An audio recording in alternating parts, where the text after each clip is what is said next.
Halo, Assalamualaikum warahmatullahi wabarakatuh. Bertemu lagi dengan Ibu di mata pelajaran Pendidikan Pancasila dan Kewarganegaraan. Sebelum melanjutkan pembelajaran hari ini, alangkah baiknya kita berdoa terlebih dahulu, agar diberikan kemudahan dan kelancaran dalam memahami mata pelajaran. Berdoa dimulai. Berdoa selesai. Pada pembelajaran hari ini, kita akan membahas materi bab 5, yaitu tentang harmoni dalam keberagaman masyarakat Indonesia. Silahkan simak terlebih dahulu tujuan dari pembelajaran hari ini. Sudah sepatutnya kita bersyukur kehadirat Tuhan Yang Maha Kuasa karena ditakdirkan dan dianugerahkan kondisi wilayah tanah air yang terbentang dari Sabang sampai Merauke. Letak geografis yang berada di jalur lalu lintas perdagangan internasional antara benua Asia dan benua Australia, serta di antara Samudra Pasifik dan Samudra Indonesia. Hal ini disertai dengan keanekaragaman hayati sumber daya alam yang melimpah, baik dari daratan maupun dari lautan. Di samping itu, kondisi masyarakatnya yang mendiami wilayah Indonesia memiliki keragaman suku bangsa, agama, ras, serta perbedaan golongan dalam masyarakat. Namun, keragaman itu merupakan sumber kekayaan bangsa Indonesia yang perlu dilestarikan untuk memperkuat kejayaan dan keunggulan bangsa. Nah, pada bab ini akan kita bahas lebih lanjut mengenai keragaman sosial, budaya, ekonomi, dan gender pada masyarakat Indonesia, serta faktor penyebab dan akibat permasalahan. Selain itu, juga akan kita kaji mengenai bagaimana upaya penyelesaian permasalahan sosial budaya, ekonomi, dan gender pada masyarakat Indonesia. Keberagaman masyarakat Indonesia. Keberagaman dapat diartikan berbeda atau bermacam-macam. Harmoni dalam keberagaman masyarakat Indonesia dapat diartikan suatu keselarasan atau keserasian dalam perbedaan di dalam masyarakat Indonesia. Masyarakat Indonesia terdiri dari berbagai golongan, suku, etnis, atau suku bangsa, ras, agama, dan budaya. Mereka hidup tersebar di berbagai wilayah negara Indonesia. Coba kamu amati teman-temanmu di sekolah, apakah mereka berasal dari suku, ras, agama, atau budaya yang berbeda-beda? Jika ya, coba kalian cari tahu perbedaan apa yang kalian miliki. Tentunya, perbedaan tersebut harus dijadikan sebagai keunikan dan menjadikan kalian bersatu. Jumlah penduduk Indonesia mencapai 250 juta dan tersebar di pulau-pulau di seluruh wilayah Indonesia. Wilayah yang ditempati memiliki kondisi geografis yang berbeda dan bervariasi pula. Misalnya, ada yang bertempat tinggal di daerah pedesaan dan perkotaan. Dalam kehidupan ekonominya, masyarakat pedesaan mengerjakan pekerjaan dengan mengelola lahan milik mereka atau milik orang lain untuk mencukupi kebutuhan hidupnya. Pada umumnya, mereka menjual hasil olahan lahan mereka sendiri ke sekitar tempat tinggal, bahkan ke kota. Demikian pula sebaliknya, masyarakat kota dapat membeli hasil masyarakat desa atau menjual hasil produksi untuk digunakan oleh masyarakat desa. Semisalnya, traktor yang digunakan untuk membajak sawah, mesin penanam padi, mesin penebar pupuk, semprotan hama, dan lainnya. Keberagaman sosial pada masyarakat Indonesia tersebut tentunya melahirkan bermacam-macam status sosial, mulai dari mata pencaharian, serta kedudukan dan jabatan dalam masyarakat, karena pada umumnya manusia sebagai makhluk sosial tidak dapat hidup sendiri tanpa bantuan orang lain. Sehingga dengan keberagaman tersebut, setiap individu dalam masyarakat akan saling membutuhkan dan saling melengkapi. Tentunya hal tersebut merupakan bagian dari kekayaan bangsa Indonesia. Keberagaman masyarakat Indonesia juga mencakup keberagaman gender. World Health Organization atau WHO memberi batas gender, yaitu seperangkat peran, perilaku, kegiatan, dan atribut yang dianggap layak bagi laki-laki dan perempuan yang dikonstruksi secara sosial dalam suatu masyarakat. Coba perhatikan gambar berikut ini. Mereka merupakan para pejuang wanita sebagai bukti kesetaraan gender dalam perjuangan kemerdekaan. Tahukah kalian nama-nama pahlawan wanita tersebut? Dari manakah asal daerah mereka? Apa yang mereka perjuangkan? Dan bagaimana perjuangannya? Untuk menambah wawasan kalian, coba kalian ketahui atau cari dari berbagai sumber dan literatur. Jika kalian sudah mengetahuinya, tentunya walaupun kodrat mereka sebagai perempuan, namun semangat perjuangannya untuk mencapai kemerdekaan bangsa Indonesia sangatlah tinggi. Tradisi leluhur yang dianggap membelenggu bagi kaum wanita tempo dulu, berkat perjuangannya, walaupun sedikit demi sedikit sudah mulai ada kemajuan. Tentunya, perempuan juga memiliki hak untuk mengaktualisasikan diri dalam kehidupan sosial, budaya, ekonomi, maupun pertahanan dan keamanan di lingkungan bermasyarakat, berbangsa, dan bernegara, seperti halnya kaum laki-laki. Tetapi tentu saja jangan sampai kehilangan jati diri dari kodrat sebagai perempuan. Kesederajatan kaum perempuan dan laki-laki dalam kehidupan bermasyarakat, itulah yang sekarang ini dikenal dengan kesetaraan gender. Tanpa membedakan jenis kelamin, baik laki-laki maupun perempuan, mereka sama-sama memperoleh kesempatan yang sama untuk berperan serta dalam berbagai bidang kehidupan. Apakah kalian tahu, pergeseran nilai sosial budaya sangat mempengaruhi profesi atau mata pencaharian maupun kedudukan seseorang dalam masyarakat. Sekarang ini sudah banyak kaum perempuan yang menduduki jabatan penting di instansi-instansi pemerintahan maupun swasta.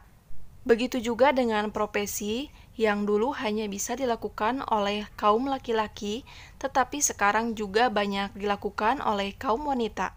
Sementara itu, kaum laki-laki saat ini juga banyak yang melakukan pekerjaan-pekerjaan yang dulunya bisa dilakukan oleh kaum perempuan. Misalnya, ada yang berprofesi sebagai chef atau ahli masak, desainer, atau penata rias.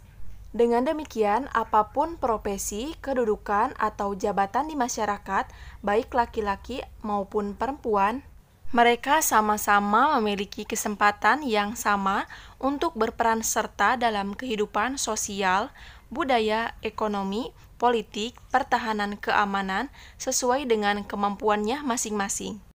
Selanjutnya, jika kita tadi sudah membahas keberagaman masyarakat Indonesia, maka tentunya ada permasalahan dan akibat yang muncul dalam keberagaman masyarakat Indonesia tersebut. Keberagaman di Indonesia, baik sosial, budaya, ekonomi, dan gender, tentunya membawa pengaruh kepada kebudayaan masyarakat setempat.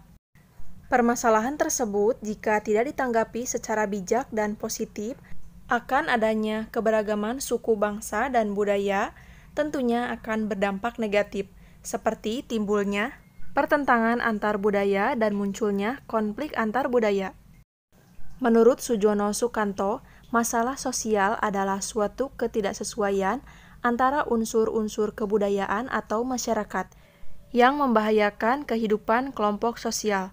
Bentrokan antar unsur-unsur yang ada dapat menimbulkan gangguan hubungan sosial, seperti kegoyahan dalam kehidupan kelompok atau masyarakat.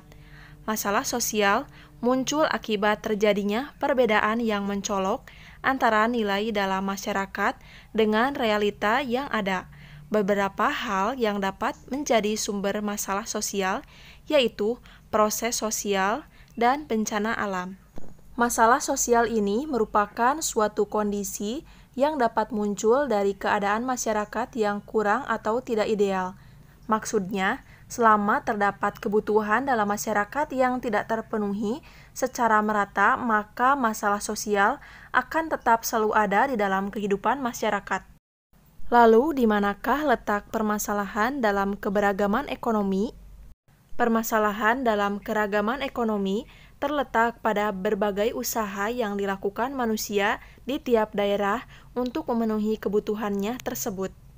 Misalnya dikarenakan adanya ketidakseimbangan antara pendapatan dengan pengeluaran, tidak tercukupinya kebutuhan hidup, terutama makan, pakaian, tempat tinggal, dan jaminan kesehatan. Lalu, di mana letak permasalahan dalam keberagaman gender?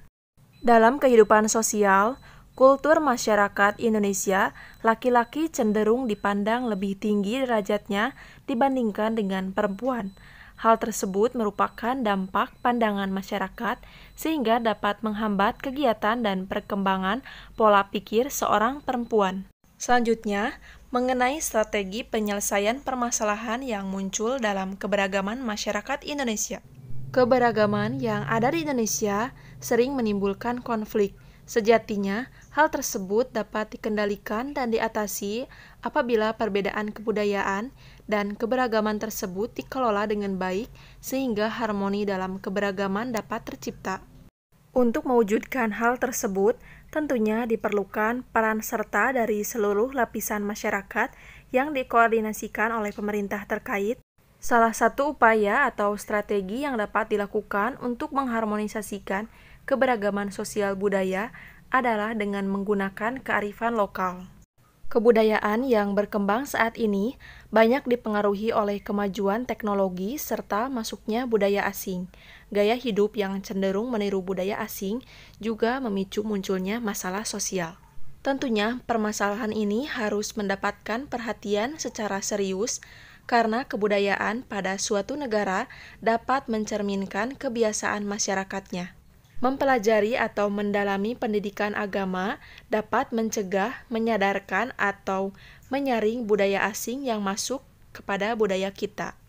Selanjutnya, pemerataan pembangunan yang dilakukan oleh pemerintah merupakan salah satu strategi penyelesaian permasalahan dalam keberagaman ekonomi. Selanjutnya, berikut adalah strategi penyelesaian permasalahan keberagaman gender. Yang pertama, melalui program kesetaraan gender terintegrasi dalam berbagai program kegiatan dari sektor pembangunan. Yang kedua, dengan meningkatkan perlindungan perempuan dari berbagai tindak kekerasan. Tindakan yang dapat dilakukan untuk menangkal kesenjangan gender dalam pekerjaan domestik adalah dengan membuat pembagian kerja atau tugas antar anggota keluarga. Selain itu, salah satu hal yang dapat dilakukan untuk menciptakan kesetaraan gender dalam berpartisipasi politik adalah dengan mengajak dan melatih seluruh anggota keluarga untuk menggunakan hak pilihnya dalam pemilu. Selain itu, kebijakan pembangunan yang akan dilakukan dalam 5 tahun ke depan diarahkan untuk meningkatkan keterlibatan perempuan dalam proses politik dan jabatan publik.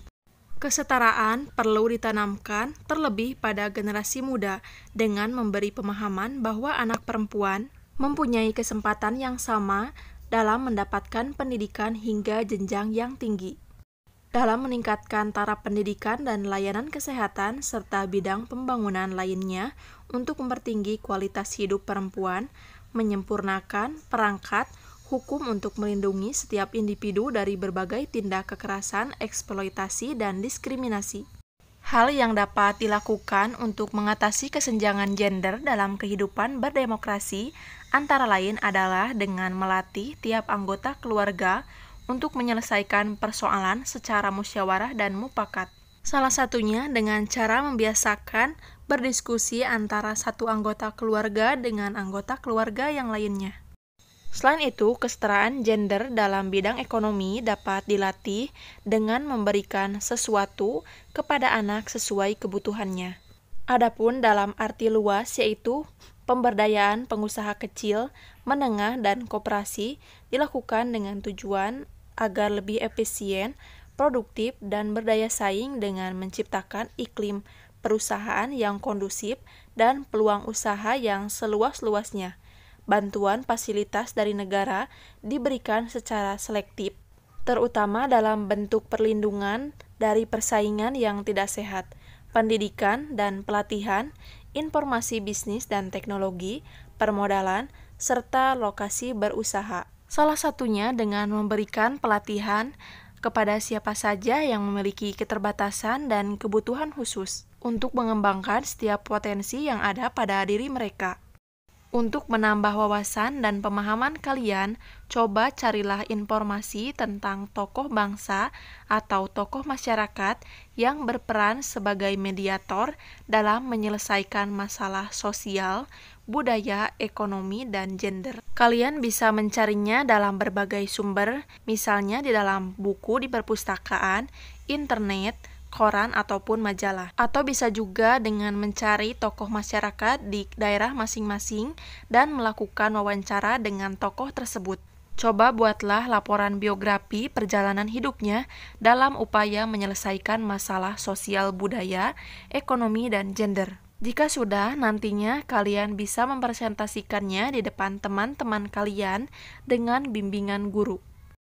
Setelah kalian mempelajari kondisi sosial budaya, ekonomi, dan gender, coba kalian renungkan apa yang sudah kalian pelajari. Apa manfaat mempelajari materi ini? Apa perubahan sikap yang akan kalian lakukan? Kemudian apa tindakan lanjut dari pembelajaran hari ini? Coba tuliskan di dalam buku masing-masing, kemudian ungkapkan untuk nantinya akan kalian ceritakan di depan kelas. Tidak lupa juga Ibu mengingatkan bagi kalian yang ketinggalan mata pelajaran Pendidikan Pancasila dan Kewarganegaraan, silahkan bisa dicek di playlist. Di sana sudah ada kumpulan semua bab yang bisa kalian pelajari. Untuk linknya nanti Ibu akan simpan di atas. Terima kasih juga untuk yang selalu mensupport channel ini agar terus berkembang. Wassalamualaikum warahmatullahi wabarakatuh.